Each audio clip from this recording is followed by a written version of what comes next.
Number 10. The KUGELPANZER. The KUGELPANZER was one of the most unique technological advances in warfare ever developed by the Germans. Its design came after the First World War, when militaries were trying to figure out how to deal with no man's land. This is the area between two front lines where it's the most dangerous. One of the German solutions was to create a rolling ball tank. They created their very first working prototype in 1917. It was called the Trefferswagen. But it was abandoned and a new concept was designed in 1936 called the tumbleweed tank. The tumbleweed design was the brainchild of a Texan inventor named A.J. Richardson, but his version of the rolling ball tank remained just that, an idea. No tumbleweed was ever actually constructed. The Germans later came up with the KUGELPANZER and went through with building a prototype. Whether any additional models were ever constructed remains unclear, and as of today we only know of this single prototype. It was captured by the Red Army in the 1940s after it was seemingly abandoned on a battlefield somewhere. Theories about how the Red Army was able to get a hold of this unusual vehicle include that it was sent to Japan as part of a technology sharing scheme, or that it was captured at the Kummersdorf Proving Grounds alongside another infamous vehicle, the Maus. The Russians now have the only surviving ball tank, a one-man vehicle with a 5mm armor designed to literally roll like a bowling ball across the field of battle. Just imagine coming across that on the battlefield. It's basically a tank-style human hamster ball. Number 9. A solar-powered boat. An enterprising Canadian built a solar-powered houseboat with the intention of living off the grid. He later abandoned the vessel and it was discovered 3 years later on a beach in County Mayo in Western Ireland. The solar-powered wooden houseboat had drifted across 2,000 miles of the Atlantic Ocean to wind up in Europe. It was a journey that would have made the Vikings proud. The boat was discovered in 2016 by a local Irishman walking along the beach at night. He didn't know what to think of it, as it looked kind of like a wooden caravan or camper that had somehow washed up on the shore. What was especially strange about the vessel was the message written inside on the wall. I, Rick Small, donate this structure to homeless youth, to give them a better life that Newfoundlanders choose not to do. No rent, no mortgage, no hydro. The puzzled locals posted about the find on social media and got many responses, but no one stepped forward with additional information. Nobody claimed the vessel, so a member of the community turned it into a local garden.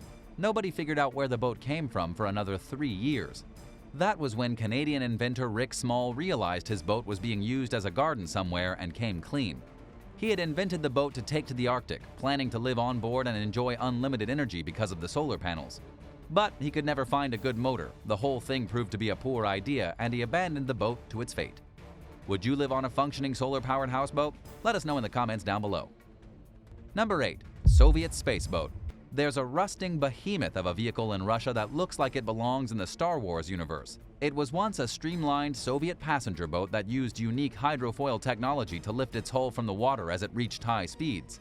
This would decrease drag and allow it to travel at nearly 100 miles per hour. Some models were even equipped with airplane turbine engines on either side. It was nicknamed the Raketas, or Rocket. These unusual-looking boats were once the heroes of the Russian river waterways. Sadly, these interesting innovations didn't last very long. While the Raketas were still popular, a whole lot of them were made. At least 3,000 of these vessels were built to patrol the waterways in Russia and Ukraine. There were different models, but they were all the same basic vehicle. When the Soviet Union collapsed in the 1990s, production of hydrofoils faltered.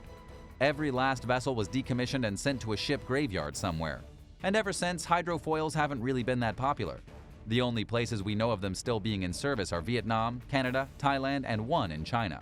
The Russian hydrofoil river rockets are abandoned, some left to rust in the forests, and others in places like the Ratmir base. Number 7. The BOIRAULT machine. The BOIRAULT machine was a piece of experimental French technology designed back in 1914. It was supposed to be a type of land ship, kind of like a tank before tanks ever took off. It had a single overhead track and its skeleton was enormous. They were designed as something to overcome trench warfare. The idea was to create an armored vehicle that could move across the country while being protected from enemy fire. It was also supposed to move easily across irregular terrain, straight across barbed wire barriers, and over trenches dug in the earth. The first attempt at an impenetrable machine came in 1915 using designs by Louis BOIRAULT. It was a relative success. The machine had massive tracks inside a metallic frame that could easily get over most difficulties in battle. But it was way too slow and too fragile, and too difficult to maneuver. The machine was abandoned and replaced by modern tanks shortly after. Number 6. The International Space Station. One of the greatest pieces of technology ever developed is about to be abandoned. I'm talking about the International Space Station. NASA recently shared their plan to abandon the space station forever. But they're not just going to leave it in orbit as a giant piece of space garbage. They're actually planning to let it drop out of orbit and crash it into the ocean. The International Space Station launched way back in 2000, 22 years ago. It's a huge piece of equipment, 356 feet from one end to the other. In January of 2031, all scientific endeavors on the station will come to an end, and it will be decommissioned completely. NASA plans on crashing it into the waters of Point Nemo, an uninhabited area in the Pacific Ocean. Point Nemo is where space objects go to die. There are an estimated 250 to 300 spacecraft currently buried underwater here, mostly satellites. The International Space Station will be the greatest human achievement to settle to the bottom of the space graveyard. How do you feel about the International Space Station being abandoned after all these years of service? Let me know your thoughts on this great technological marvel crashing into the ocean, and don't forget to hit subscribe before the end of the video. Number 5. Cosmic Ray Experiment. An instrument designed as part of a cosmic ray experiment was turned off abruptly and abandoned in 2019. It happened because of a disagreement between NASA and a small host of universities, primarily the University of Maryland, who led the experiment. The piece of technology is called the Cosmic Ray Energetics and Mass Apparatus, and it was used to measure high-energy cosmic rays. It was installed on the International Space Station in 2017. But when NASA demanded new management, researchers with Pennsylvania State University, Northern Kentucky University, and Kyungpook National University became upset. They rejected NASA's demands and the piece of equipment was turned off. It cost somewhere around $32.4 million with a budget of $1.2 million a year for operation. It lasted just 2 years studying cosmic rays before being shut off and abandoned because of an argument. As of right now, there are no plans to reactivate it. In fact, there is a high probability that the equipment will ultimately be incinerated if an agreement can't be reached. For now, it's just sitting in space, useless, not collecting any data. Talk about a waste of science and money. Number 4. The VESPA 150 TAP. The VESPA 150 TAP was a bazooka moped used by paratroopers. In the 1950s, this bizarre piece of technology was part of a military strategy best described as scoot and shoot. It was a tiny military scooter used by French paratroopers who wanted a modern version of a pack mule that could be thrown out of a cargo plane deep in enemy territory. Perhaps the weirdest part is that the Vespa really worked. It was small, light, and could be thrown into battle attached to a parachute. It was based on an Italian motor scooter and saw about 600 being produced between 1956 and 1959. It had a more robust frame than your usual Vespa. It had racks for storing gear, it used a single-cylinder two-stroke motor, and it reached speeds of 40 miles per hour. It also had a war machine equipped for blowing apart bad guys. This was an M20 75mm rifle which fired 22-pound projectiles at 1,000 feet per second. This Vespa was one weird invention that really worked. They were used by the French in Algeria to destroy enemy fortifications, but as warfare progressed, there didn't prove much of a need for parachute Vespas, and the idea was ultimately abandoned.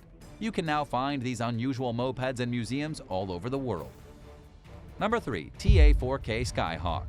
In 1986, the Royal New Zealand Air Force initiated Project KAHU. It was to improve the capabilities of their A4K fleet of fighter aircrafts. All 22 of their Skyhawk fleet were upgraded except for one that got lost in 1989 before it had the chance. They were given armament upgrades, new vertical stabilizers, and the ability to fire laser-guided bombs. The project was completed in 1991 at a cost of around $140 million.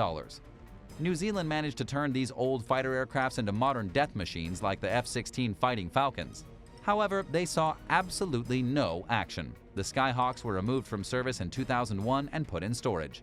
The government managed to sell 8 of them in 2012 and just kind of scrapped the rest and handed them over to museums in New Zealand and Australia.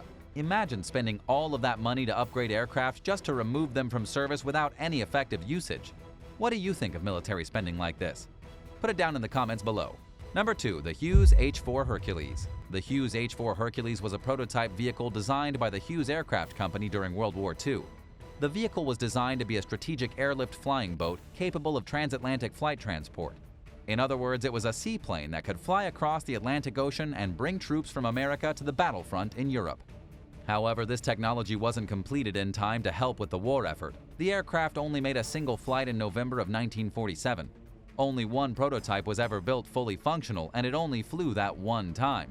Once the war was over with just one H-4 Hercules ever built, the technology was abandoned. And yet to this day, the H-4 Hercules is the biggest and most ambitious flying boat ever designed and put together. It had the biggest wingspan of any aircraft that made it skyward until 2019 when the scaled composite Stratolaunch came along. You can find this giant flying boat stationed today at the Evergreen Aviation and Space Museum in Oregon. Chances are, it's never going to fly again. Number 1. The RIBAULDEQUIN. The RIBAULDEQUIN is known under a few different names, such as the Oregon gun or the Infernal Machine. It was one of the very first attempts at an artillery gun that could shoot rapidly. The shockingly advanced piece of tech first came around in the 14th century. It was made up of many small cannons laid on a flat platform that were designed to be fired one after the other. There was a match connecting the touch hole of each barrel, allowing for instantaneous firing of every last barrel. They were called organ guns because they resembled pipe organs, like the ones often seen in old churches. The first model was used in 1339 and had 12 barrels attached to it. It made its field debut during the 100 Years' War between England and France. Technically, this technology wasn't really abandoned, it's just that the original became outdated as other versions were tested out. The Italians used one with more barrels in the War of the Roses. A heavier version was used in Moldavia in 1475. And there was even one used on a horse-drawn wagon that had 3 sets of guns to decimate infantry and armored cavalry. Which of these abandoned technologies would you love to bring back to life and try out? Let me know in the comments, and thanks for watching. Be sure to subscribe to keep up to date on all the latest videos, and we'll see you again next time for another amazing video right here on American Eye.